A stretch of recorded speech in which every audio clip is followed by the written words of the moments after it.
Pedro falou assim, a graça de Deus vai sustentar vocês.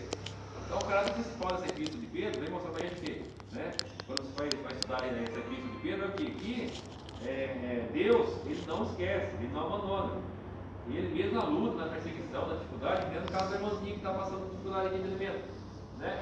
Se a irmã trouxe para nós aqui na igreja aqui, já não é o cuidado de Deus que ele está preparando? Já é o cuidado do Senhor, né? Independente do que vai acontecer, já passou para a igreja, já é o agir de Deus. É que a gente quer ver o anjo aparecer com a espada de fogo aqui, né? A gente quer tão assim, a gente quer ver o anjo aparecer com a espada de fogo, o cavalo de fogo e não sei o quê. Mas é o agir de Deus. Hebreus fala que às vezes nós hospedamos até anjos. É um copo d'água que deu no portão, foi para o anjo que você deu. Né? Despercebidamente, sem saber. Então, às vezes, muitas vezes nós queremos ver o sobrenatural, mas às vezes a gente esquece que é Deus tudo na nossa vida. Uma palavra, né? Na pregação, na palavra, seja o que for, uma ajuda.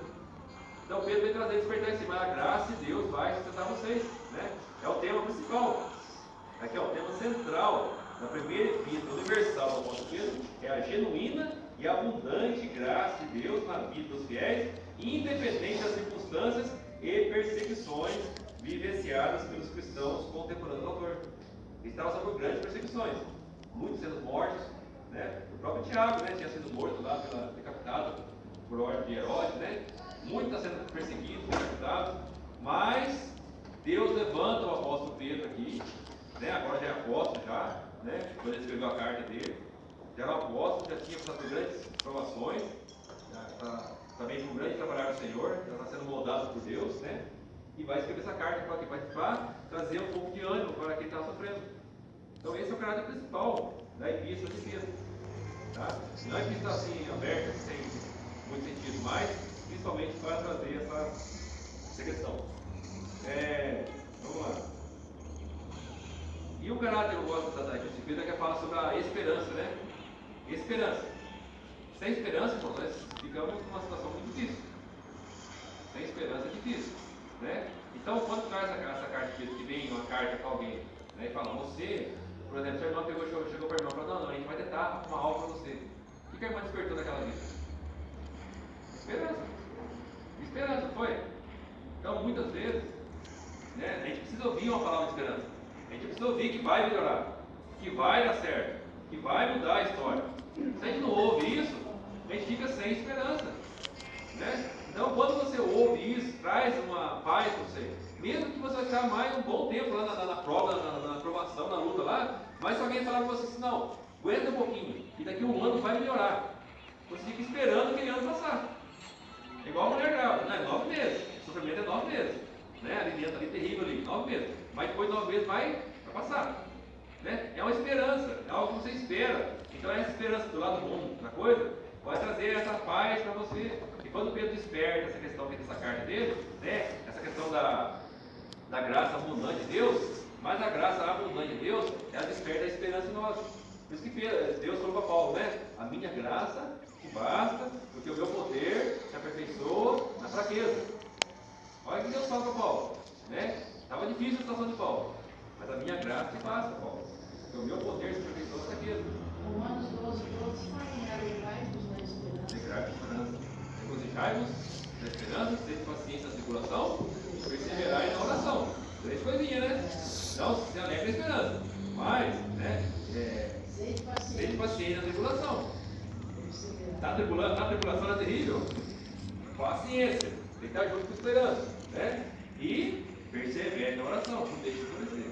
Então é um segredinho, a receita do bolo. Na tribulação, perseverar, ser paciente na tribulação, porque na tribulação as pessoas dão muita vazão à língua e começam a murmurar. A murmuração é pecado, né? Não é nada, né? Sim, é verdade. Então ele fala, Ser paciente, né? ser paciente. Ser paciente na tribulação, porque se falar, é igual a questão lá da fala, né? Você fala coisa que depois falou, né? É terrível. Moisés também, ele perdeu uma bênção muito grande, porque ele agiu impulsivamente também. Meteu o cajado na rocha. Era para tocar na rocha. Toca na rocha. Falar é a rocha, né? Falar é a rocha, né? E ela vai se dar água. Aí ele pega o cajado e senta o cajado na rocha. Perdeu e já está na terra prometida. Né? Então, é impulsividade. É falar de cabeça quente. Aí fica de cabeça quente, vai levar isso. O povo no deserto perdeu a bênção, mas estava uma murmuração também. Murava demais, né? Povo duro, né? Povo duro.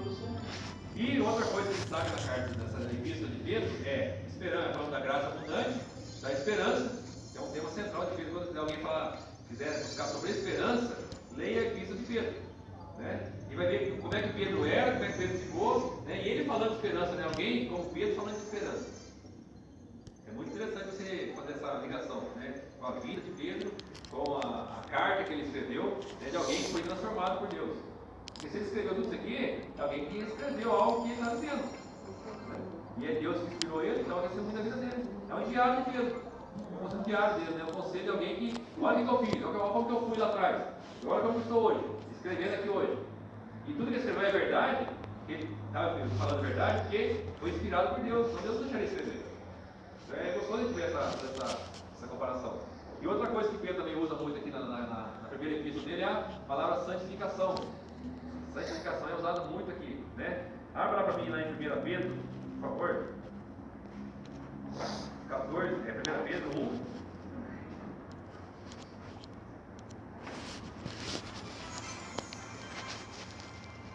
1 Pedro 1. 14 ao 16. Pode ler para mim, por favor. 1 Pedro 1, 14 ao 16.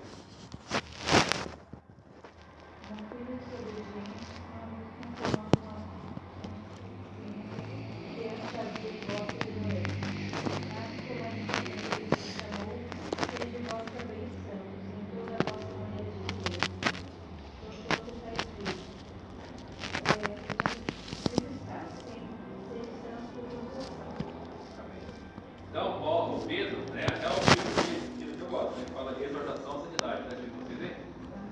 Exortação à santidade, olha só. Então é